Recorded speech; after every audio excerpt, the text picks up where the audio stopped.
میرے پاس جو آسان اردو کے لفظ ہیں اس میں مختصر سی بات بتائے دیتا ہوں کہ فارسی میں، اردو میں، عربی میں ایک مثل مشہور ہے کہ جب بھی کوئی عمارت بنانے کا ارادہ کرو تو سب سے زیادہ نظر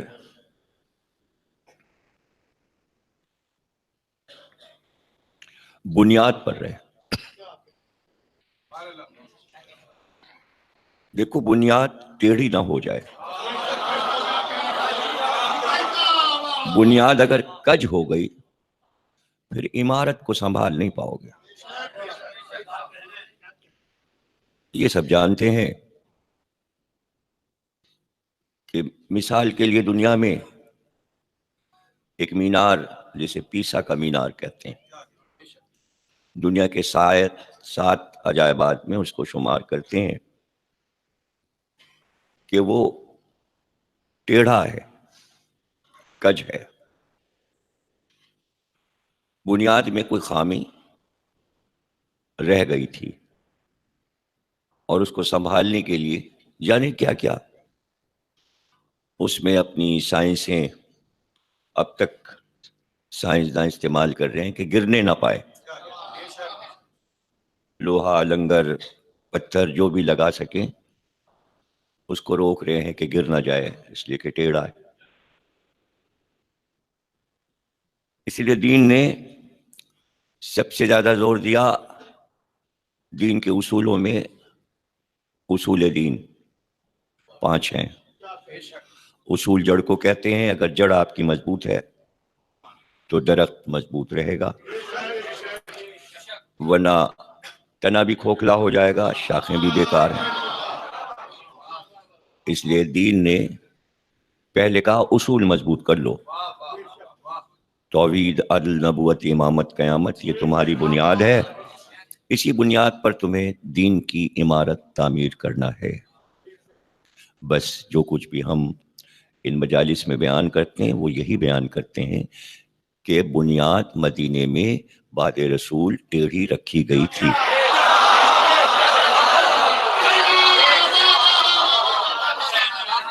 اس لیے جو عمارت اٹھی اس کو سنبھالتے سنبھالتے پوری امت پیسا کے مینار کی طرح روک تھام لگانے کے لیے لگی ہوئی۔ اس لیے ہم بچوں کو بچپن میں سکھا دیتے ہیں اصول دین نہ بھولنا۔ یہ 5 اصول ہیں، اسی پر تمہیں بچپن سے لے کر جوانی تک اپنے دین کی عمارت کو لے کر جانا ہے، اور اپنی عمارت کو جو دین تم اپناؤ گے ٹیڑھا نہ ہونے پائے، کج نہ ہو جائے۔ عمارت ٹیڑھی اچھی نہیں لگتی، اور یہ عیب ہے۔ وہ عیب جو پیدا ہوا اسی عیب کا ذکر 1400 سال سے ہم اپنی مجلسوں میں کر رہے ہیں، اور جو حسن آل محمد نے دین کی عمارت بنانے میں پیدا کیا اس کو ہم فقریہ ڈنکے کی چوٹ پر کہہ دیتے ہیں دین ہست حسین۔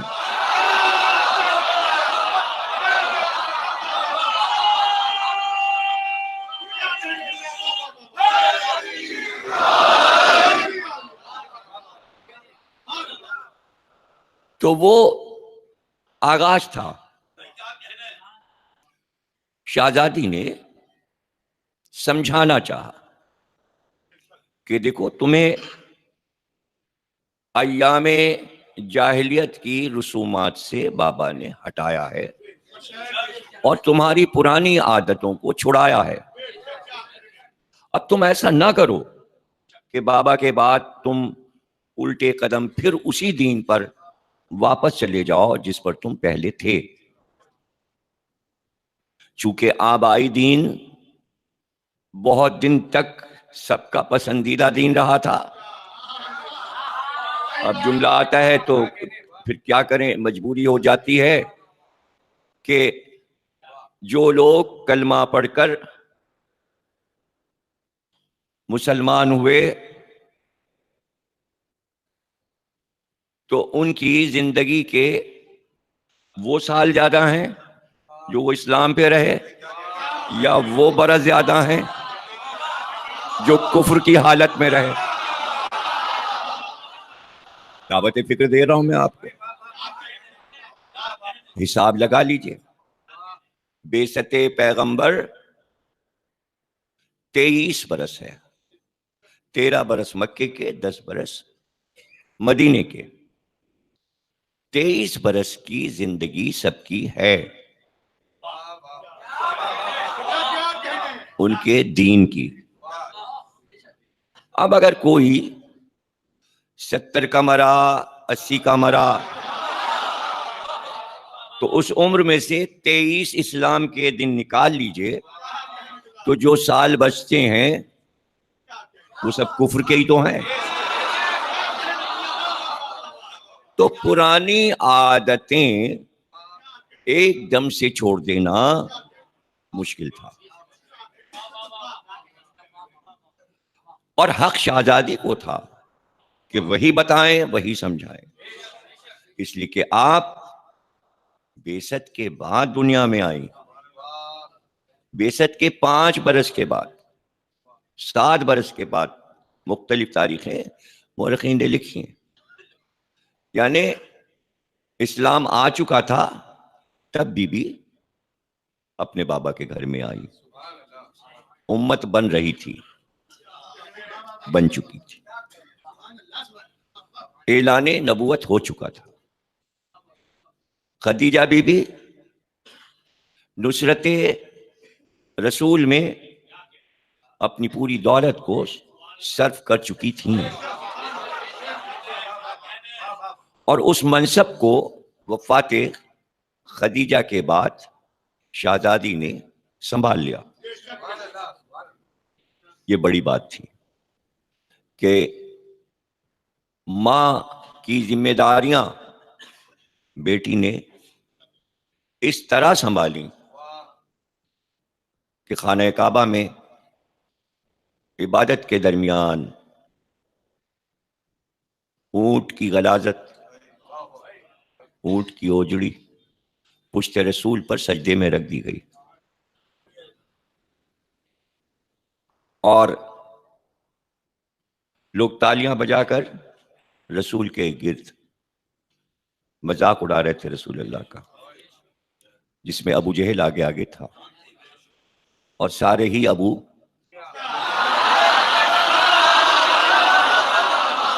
جو بھی اس دور میں ہوں، جو بھی ہوں۔ تو اس وقت 7 سال کی بیٹی گھر سے نکلی اور خانہ کعبہ میں پہنچی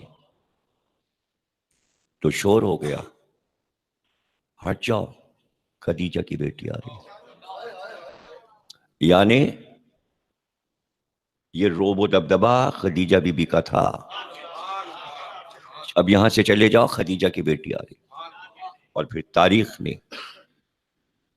کھلے آسمان نے یہ منظر دیکھا کہ اس کم عمر بچی نے باپ کی پشت کو صاف کیا، ہاتھ کو پکڑا اور گھر لے کر آئیں، اور پانی لے کر آئیں اور پیغمبر کے سر کو دھلانا شروع کیا۔ ایک ہاتھ سے پانی ڈالتی تھی، دوسرے ہاتھ سے سر کو دھلاتی تھی، چہرہ دھلایا، سر دھلایا۔ تو وہ کون سی شفقت تھی کہ جو پیغمبر نے محسوس کی اس بچی سے؟ تو چونکہ بچپن میں ماں کا سایہ آمنہ بی بی کا بیٹے کے سر سے اٹھ گیا تھا، تو شاید ماں کی وہ شفقت پیغمبر نے، جو کہ رحمت ہے، وہ اس نے رحمت محسوس کی۔ بیٹی کی آنکھ سے آنسو بہ رہے تھے، ان آنسوؤں کو دیکھ کر پیغمبر نے چہرے کو دیکھا کہ تو ام ابیہ ہے۔ بس اس دن سے یہ لقب مل گیا یہ سب عربی کے قاعدے ہیں. ظاہر ہے کہ اگر کنیتوں پر بحثیں ہونے لگیں کہ ام ابیہا کیا ہے، اپنے باپ کی ماں، تو پھر ایک کنیت پر بحث نہیں ہوگی. حالانکہ بزبان رسول یہ بی بی کی کنیت آئی ہے، یہ خطاب آیا ہے، یہ حدیث بھی ہے، یہ واقعہ بھی ہے، یہ فضیلت بھی ہے، یہ عظمت بھی ہے. اس کو سب شیعہ سنی نے لکھا بھی ہے، لیکن آج کی عقلوں کے سمجھ میں یہ سب کچھ نہیں آتا، یا جان کر انجان بنتے ہیں کہ اعتراض کر دیتے ہیں کہ ام ابیہا کیا ہے. تو پھر ہم بتانا شروع کریں کہ یہ کیا ہے اور یہ کیا ہے اور یہ کیا ہے. جہاں حیرانی بڑھتی چلی جائے کہ عرب میں نام کیسے رکھے جاتے تھے، عرب میں کنیتیں کیسی ہوتی تھی. تو اس میں تو پاکیزگی اور طہارت ہے کہ جو شفقت میں اپنے باپ کی ماں بن جائے تو یہ بڑی بات ہے کہ کوئی بیٹا اپنی ماں کو بیٹی کے آئینے میں دیکھے. یہ بیٹی کی عظمت ہے، اور یہ وہ طاہر نگاہیں ہیں کہ جو طاہا ہے، پاک و پاکیزہ ہے، کہ وہ شفقت سمبل ہے، لفظ ماں سمبل نہیں ہے. اگر ایسی بحث آپ کریں گے تو پھر سورہ الحم کو ام الکتاب نہ کہیے. قرآن کی کوئی ماں نہیں ہے، اور اگر قرآن کی ماں ہوگی تو پھر قرآن کا کوئی باپ بھی ہوگا. یہ عرب کا دستور تھا. یہ وہ معنی نہیں لیے جائیں گے جو حقیقی معنی ہوتے ہیں. یہ زبان و بیان ہے، یہاں مرکزیت بھی معنی ہے، یہاں شفقت بھی معنی ہے، یا محبت بھی معنی ہے. اس لیے جب آپ عربی زبان جانتے ہیں تو پھر ان کے اصولوں کو بھی سمجھیں اور جانیں. تو دیکھنا صرف یہ ہے کہ اس عظیم خاتون نے اپنے بچپن میں کس طرح رسالت کا حصہ بن کر، کہ جب چاروں طرف کوئی ناصر نہیں نظر آ رہا تو بیٹی باپ کو وہ محبت دے رہی ہے. تو اس سے ہی اندازہ ہو جاتا ہے. ابھی کسی کو اس پر غصہ آئے تو آیا کرے، ہو سکتا ہے اس لیے غصہ آ رہا ہو کہ ایسی مصیبت کی گھڑی میں رسول اللہ کی مدد کرنے کے لیے ایک بچی دوڑ رہی ہے اور مدد کر رہی ہے. تو ہو سکتا ہے کہ ذہنوں میں یہ آ رہا ہو کہ تو پھر اور بیٹیاں کہاں تھیں، تو اگر ہوتی تو وہ بھی دوڑ پڑتی.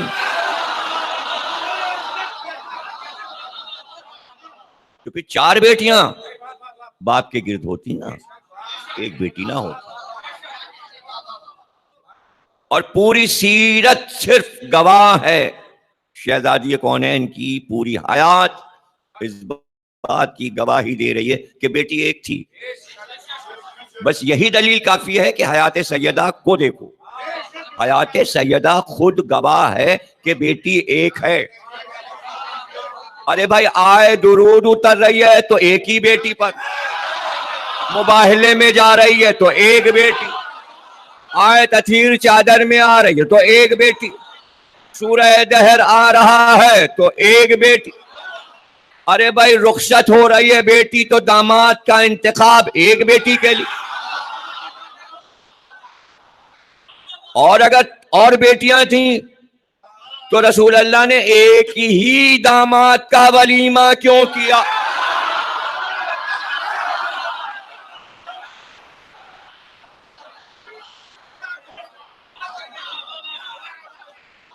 تو آپ دیکھیں نا کہ ہجرت کا پورا واقعہ پڑھ لیں کہ مولا علی کس طرح خواتین کو لے کر آئے. رسول اللہ نے کیوں چھوڑا تھا علی کو مکے میں؟ اس لیے کہ خواتین کو لے کر علی کو آنا تھا. اور یہ علی ہی کر سکتے تھے کہ وہ کفار جو قتل کرنا چاہتے ہیں رسول اللہ کو، ان کے سامنے سے خواتین کے ناکے لے کر سوار کرا کے ان کے سامنے سے سواریوں کو نکال کر مکے شہر کو پار کرتے ہوئے مدینے کو روانہ ہو رہے ہیں، تنہا علی اور ناکوں پہ بیت ہیں۔ تو تمام لوگوں نے لکھا کہ پورے راستے ہجرت کی کا یہ جو سفر ہے، اس میں جس ناکے پر جناب فاطمہ تھیں مسلسل ان کی تسبیح کی آواز آتی رہی، یعنی پورے راستے اس ہجرت کے سفر میں سیدہ بی بی نے اپنے پروردگار کی تسبیح کا ورد کیا۔ سب نے لکھا، اس میں فاطمہ بنت اسد بھی ہیں، اس میں عبد المطلب کی دیگر پوتیاں بھی ہیں، رسول اللہ کی چچزاد بہنیں بھی ہیں، لیکن اس میں کہیں ذکر نہیں ہے کہ 3 بیٹیاں اور بھی ناکوں میں سوار۔ لیکن جناب سیدہ کا ہجرت کے اس سفر میں خصوصی ذکر ہے، خصوصی ذکر ہے، اور گھر بنتا ہے، سب کو گھر ملتے ہیں، بیویوں کو بھی گھر ملتے ہیں۔ تو اپنا پیغمبر کا جو گھر ہے وہی سیدہ کا گھر ہے، جو سیدہ کا گھر ہے وہی پیغمبر کا گھر ہے۔ اور جناب ام سلمہ کو پیغمبر نے اپنے ساتھ بی بی کے ساتھ رکھا۔ تو لوگوں نے جناب ام سلمہ سے کہا، آپ نے پیغمبر کی بیٹی کی بہت اچھی تربیت کی، جب آپ آئیں تو وہ چھوٹی تھیں۔ تو جناب ام سلمہ نے کہا، تو نے غلط کہا، میں نے اس کی تربیت نہیں کی، اس نے میری تربیت کی۔